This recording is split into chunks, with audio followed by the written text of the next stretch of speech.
Using your Wise digital card in store has never been easier. So the first thing we're going to do is to go into our Wise app, and then you should be taken to this page right here. So now on the home page, we're going to firstly make sure that we actually have enough money to be able to use it in store, of course, because if this is zero or quite like it's not that much and you're trying to pay for a lot, well, it might be a little bit awkward, just so you know, because the payment will not go through. So you're going to click on add money right here if you don't have enough.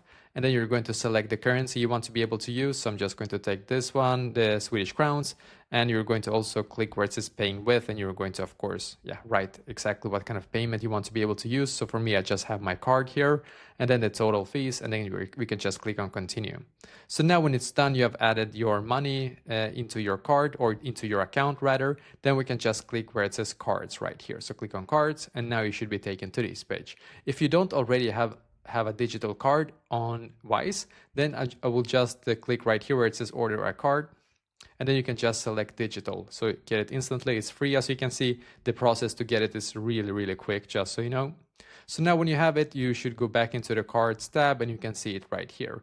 Now we need to click where it says add to Apple Wallet. It says add to Apple Wallet for me because I have an iPhone, but if you have an Android, it's going to probably say like add to Google Pay or something similar to that. So you're just going to click here as well.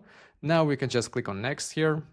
And then after it has loaded, click on use as default card. Then click on got it.